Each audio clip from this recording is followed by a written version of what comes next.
Hey, what's up? It's E. Shea Smith here, former IBF Junior Middleweight Champion of the World. Make sure you guys subscribe to the Sporting Icons. Cheers.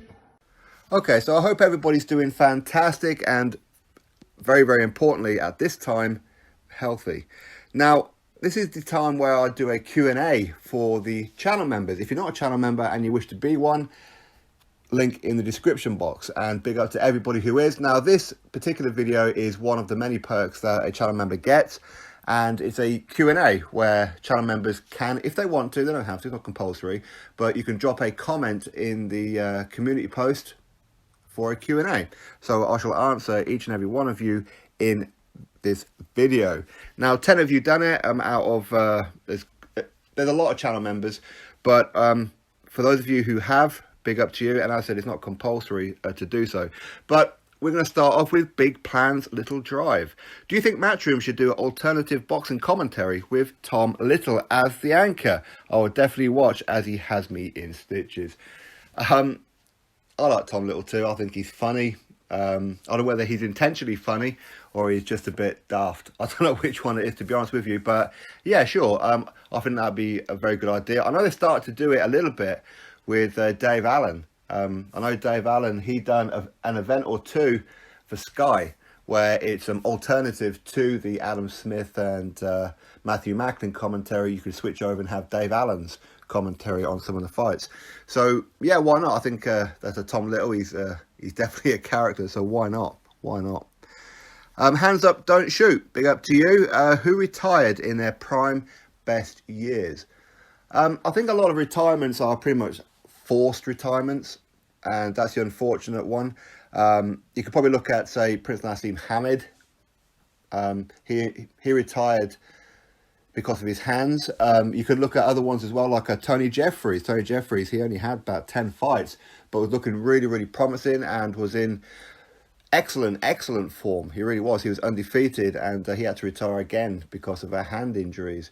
There's quite a few other ones. Mark Clausell, obviously due to, again, medical issues. And the list goes on with quite a few fighters who retired in their prime. I do feel that there's probably a couple of people out there who maybe hung them up a bit too soon, where I personally felt like they had a bit in the tank, but who knows, maybe behind closed doors it didn't, such as Lennox Lewis. I think Lennox Lewis still had another couple of fights left in him, and I wouldn't mind seeing him rematch Vitaly Klitschko or whatever it may be. But yeah, I think there's quite a few, and you've got a response to this one from Scarsy I&I, who says Mayweather. Again, probably a good shout as well with Floyd Mayweather. Blackout, big up to you. What's up, Sporting? Hope you and your family are well, and same to you, of course. Who wins, Fury versus AJ? Now, this is a topic that I've been going on for, or at least during this week, where as to who wins, I genuinely don't know. And you guys know me, if I honestly had a pick in it, I'd tell you what the pick is. I'm not one for hiding behind some feelings.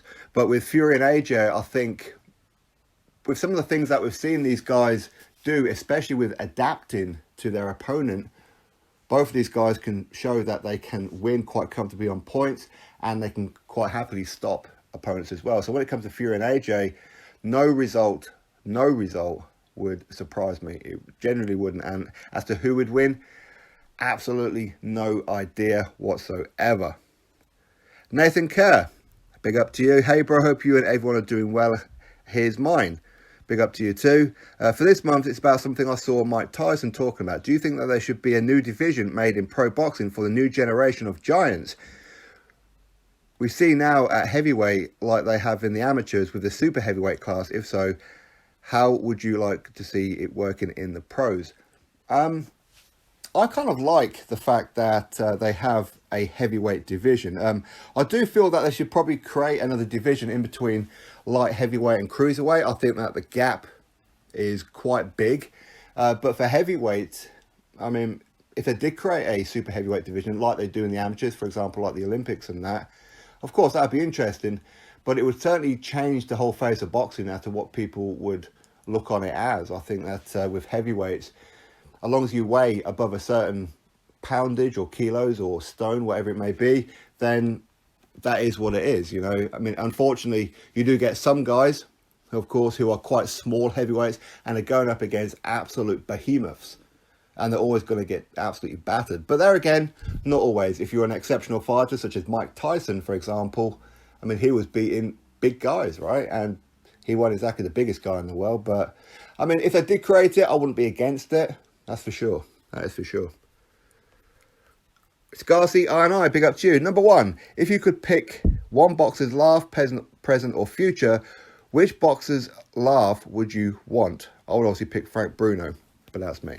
I agree with you, Frank Bruno. That yeah, I like Frank Bruno. I can't really think of any other ones who had a contagious laugh, but yeah, I think Frank Bruno. Number 2, do you think that the unique style of Emmanuel Augustus, bloody hell, is an overlooked and somewhat discriminated style in boxing world? And do you think it could definitely be taught to the new youngsters just now learning of getting comfortable with what works for them? Emmanuel Augustus, wasn't he like a journeyman kind of guy? Did he lose as many as he won? I know he's a good boxer, but he did lose a hell of a lot, but didn't get stopped too much. All styles should be taught to anybody who gets into boxing, in my opinion, all styles. I am of the opinion, though, that anybody who starts boxing should start off defensive. Okay, but unfortunately, well, so unfortunately, it's a natural reaction for most kids or most people when they walk into a gym the first time, or they get a punching bag, and all they want to do is they want to spar and try and take their opponent out. That's what they want to do, and a lot of them forget the basic boxing fundamentals, which is your footwork and defensiveness. And if you can master those, everything else is a bonus. I mean, most people can punch, but not many people can avoid the shot. Not many people can read the game, and footwork is very, very important. So absolutely. Number 3, if you could make an educated guess on if a foreign native heavyweight could come out of nowhere and dethrone the English, what country do you think that fight will come from? I suppose the one that really pops to mind right now will probably be Croatia with Filip Hrgović. I think that he could be, I'm not saying he will be, I'm saying that he could be the next big problem in the heavyweight division. I mean, even now, he's only had, about a dozen fights or so, and already he's got a very, very impressive resume, really, and you could put him in there with most of the top guys, and I think he'll at least handle himself. But he is my pick currently for a non-Brit to potentially go on and do something pretty destructive in the heavyweight division. Of course, he does remind me of Vitaly Klitschko in that as well. So, yeah, I think Filip Hrgović could be the one. Scary Hatman, big up. Who do you think would win, a prime Prince Naseem or current Lomachenko? Love you, vids, man. Keep well. Well, thank you very much. A prime Prince Naseem or current Lomachenko? I think Lomachenko be a very, very, very interesting fight, wouldn't it? I think that Lomachenko, he's a bit more durable than what Prince Naz was. While Prince Naz, he was very flamboyant.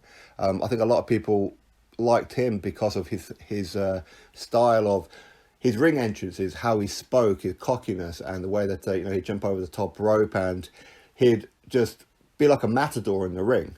But if he gets hit, he goes down. And we've seen Prince Naseem on his backside quite a few times. So I think Lomachenko, he's probably a bit more durable. But I know it'd be an interesting fight. I mean, if these two can come in at like the same kind of weight, then it'd be a very interesting fight. It'd be a very fast-paced fight with a lot of skill and a lot of things that the Sky Sports or BT, wherever it was that it was shown, would have a hell of a lot of highlights for the replays. But yeah, very interesting one. But I think that Lomachenko might just edge him in that one. P-Boxing, big up. Is Tyson Fury really good, or has he been lucky with opponents? Because Wilder wasn't all that in the first place, and Klitschko was boring. Yeah, I think that Tyson Fury, he is the real deal. I think Tyson Fury, he's shown it time and time again. Yes, Tyson Fury, he does have average nights at the office, but Tyson, he seems to fight just above the level of his opponent. It's the same kind of way as Billy Joe Saunders. If you put him in there with a gatekeeper, he'll fight to the level of a gatekeeper, just a little bit above a gatekeeper. If you put him in there with somebody who's very good, he'll rise above just being very good. And again, with an elite fighter, he'll rise to the occasion. So Tyson Fury, much like Billy Joe and many others, do tend to fight to the opponent's level. So I think Tyson Fury, when he's switched on, when he's motivated, yeah, he's definitely very good. Definitely very good. I mean, to go to Germany and Dusseldorf and dethrone Vladimir Klitschko when many others tried and failed, that goes to show what kind of fighter he is. Although it would have been interesting to see what would have happened in the rematch. With Deontay Wilder, I know exactly what it is he's saying because his resume is piss poor. And who is it that Wilder's beaten to be put on some kind of pedestal? Again, I agree with you. But he is average. He is better than the average bear with Deontay Wilder, and he just absolutely annihilated Deontay Wilder. So again, 40 other people have tried to dethrone Deontay Wilder. Okay, a lot of them were just no good whatsoever, but that's still 40 men that Deontay Wilder did take out. So Tyson Fury doing what he done, yeah, absolutely. I mean, of course, I do pick other people to have done the same thing to Deontay Wilder had they have been given the chance, like Dillian Whyte and Tyson Fury and Anthony Joshua. But it was Tyson Fury who got the opportunity first. It was Tyson Fury who done it. So yeah, Tyson Fury is of that kind of level, in my opinion. Rico Sidat, hello, how are you? God bless sporting, my brother. I hope family are safe. I hope yours are too. I think Callum Smith next should be a rematch with Ryder. What do you think? Also, shout out to my Uncle Robin. Well, shout out to your Uncle Robin. Callum Smith, should he rematch John Ryder? It would certainly put an end to a lot of people who believe that John Ryder won that fight, myself included. And it would just push that whole episode to one side. And you know what? We've seen this time and time again, like Fury, as I was just saying there, with Deontay Wilder. Because of the first fight, he rematched him and put it to bed. With Carl Froch and George Groves, because of the controversy of the first fight. Carl Froch rematched him and then put it to bed. So I think, yes, yeah, that would be a good idea. I don't know whether or not that that fight will get sanctioned. I don't know, because I don't really know where John Ryder is on the rankings now, because officially it was a loss, right? But if they can do it, sure, why not? Why not? I mean, I don't know whether about necessarily next, unless, of course, they can't get another opponent, such as like a Daniel Jacobs or a Benavidez or a Caleb Plant or something like that, then sure, why not? Why not? I'll be all up for watching that rematch, no doubt. And lastly, Nick Harmer, hope you're good. As there's no boxing icons, what's your top 10 of all time, or in your time, if you prefer? My top 10. Oh, God, I really thought about it. Lennox Lewis, well, not in any kind of order, because I don't really have them in order, but Lennox Lewis was one, Prince Nassim was another, Nigel Benn, Frank Bruno, Joe Calzaghe. That's kind of like the Brits, and obviously a few other ones in that in the past as well. I'll have to throw some foreign is in there as well. Mike Tyson, of course. George Foreman. Obviously, I went around for his first stint, but his second stint, I vaguely remember. So yeah, I think that George Foreman in there as well. I always liked Tommy Morrison. I always liked him. David Haye. I was a massive fan of David Haye at one point in that as well. And is it one or two more I need? I